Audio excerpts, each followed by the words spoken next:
उधर समंदर में युद्धाभ्यास के दौरान चीन और ताइवान की सेनाओं का आमना सामना हो गया। इससे पहले चीन ने ताइवान को पहली बार 5 तरफ से घेरते हुए सबसे बड़ा सैन्य अभ्यास शुरू किया था। उसकी सेना ने ताइवान की समुद्री सीमाओं के नजदीक मिलिट्री ड्रिल की और उसके जवाब में ताइवान ने भी चीन को अपनी ताकत दिखा दी। ताइवान कोस्ट गार्ड का एक जहाज ताइवान स्ट्रेट में ठीक उसी जगह पहुंच गया जहां चीन के कोस्ट गार्ड का जहाज खड़ा था। चीन और ताइवान को अलग करने वाले समुद्री गलियारे को ताइवान स्ट्रेट कहा जाता है और इस दौरान दोनों जहाजों के बीच बेहद कम दूरी नजर आई। दोनों देशों के जहाज बिल्कुल आमने सामने आ गए। ऐसे लगने लगा कि उनके बीच जंग की शुरुआत हो जाएगी। हालांकि इसकी नौबत नहीं आई। चीन की मिलिट्री ड्रिल का जवाब देते हुए ताइवान ने भी समुद्र में अपनी दमदार मौजूदगी दिखा दी और इसके साथ ही ताइवान ने दावा किया कि उसकी थल सेना, वायुसेना और नौसेना अलर्ट मोड पर आ गई। उसने ये कार्रवाई चीन को जवाब देने के मकसद से की, क्योंकि चीन ने ताइवान को 5 तरफ से घेरते हुए बहुत बड़े पैमाने पर जंग का अभ्यास शुरू किया। इसे ताइवान के खिलाफ सबसे बड़ी मिलिट्री ड्रिल माना गया, क्योंकि इस ड्रिल में चीन की नौसेना, वायुसेना और रॉकेट फोर्स को एक साथ तैनात किया गया। यही नहीं, चीन ने इस दौरान युद्धपोत, फाइटर जेट, खतरनाक बॉम्बर, जंगी ड्रोन और लंबी दूरी तक वार करने वाली घातक मिसाइलों का इस्तेमाल किया। चीन के सुरक्षा विभाग के मुताबिक इन हथियारों के जरिए समुद्री और हवाई टारगेट को निशाना बनाने, बंदरगाहों की नाकेबंदी और समुद्री सीमाओं के नजदीक दूसरे देशों की दखल रोकने का अभ्यास किया गया। चीन ने इसे जस्टिस मिशन 2025 नाम दिया। लेकिन ये पहली बार हुआ कि चीन ने ताइवान को कई तरफ से घेरकर युद्ध की तैयारी की। ताइवान ने इसे जंग के लिए भड़काने वाली मिलिट्री ड्रिल बताया, क्योंकि चीन का सैन्य अभ्यास पहले से कई गुना बड़ा और ताइवान के बेहद करीब किया गया। इस दौरान खास तौर पर ताइवान के पूर्वी तट के नजदीक बनाए गए सैन्य जोन को बेहद अहम माना गया, क्योंकि इसी दिशा से ताइवान को किसी भी संकट के समय अंतर्राष्ट्रीय मदद मिलती रही है।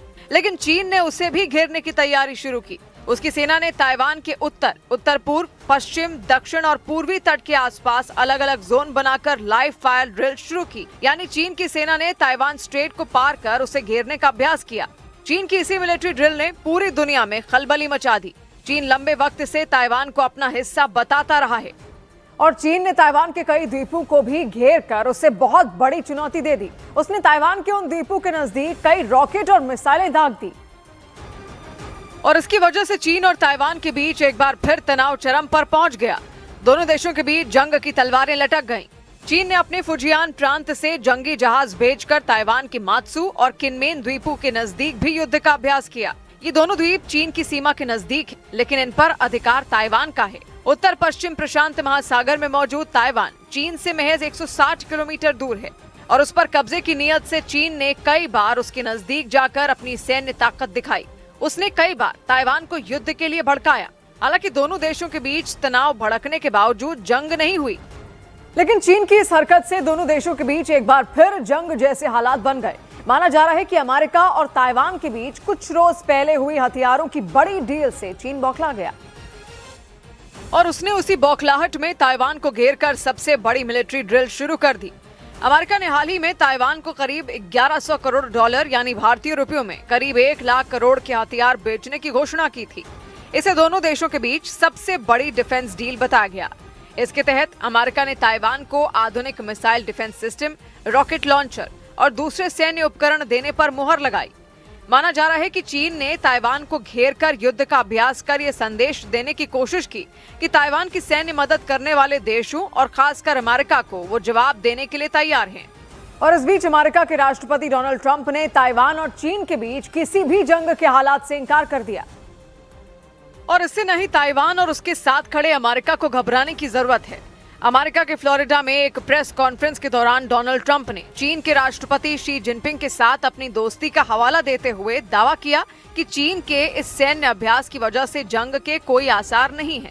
I have a great relationship with President Xi, and he hasn't told me anything about it. I certainly have seen it, but he hasn't told me anything about it, and I don't believe he's going to be doing it. हालांकि Trump के इस भरोसे के बावजूद Taiwan की सेना ने अपनी तैयारी शुरू कर दी। उसने समुद्री सीमाओं में अपनी तीनों सेनाओं को अलर्ट कर दिया और चौकसी बढ़ा दी। लेकिन चीन की इस मिलिट्री ड्रिल की वजह से ताइवान में हवाई यात्राओं पर बड़ा असर पड़ा। ताइवान के नजदीक उन हवाई रूटों पर कई फ्लाइटें रद्द कर दी गई जहां से चीन की सेना ने रॉकेट और मिसाइलों से जंग का अभ्यास किया।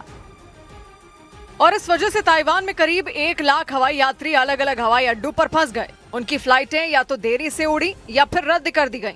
ताइवान की राजधानी ताइपे के एयरपोर्ट पर दिन भर हजारों यात्री परेशान हुए। जानकारी के मुताबिक चीन के सैन्य अभ्यास का असर ताइवान के 14 हवाई रूटों में से 11 रूटों पर देखा गया। ताइवान से सिर्फ जापान की तरफ जाने वाले हवाई रूट पर ही विमान आसानी से उड़ सके, जबकि पश्चिमी तट यानी चीन की तरफ वाले हिस्सों में ज्यादातर हवाई सेवाएं रद्द कर दी गईं। ताइवान सरकार ने भरोसा दिया कि जल्द ही ये समस्या दूर कर ली जाएगी।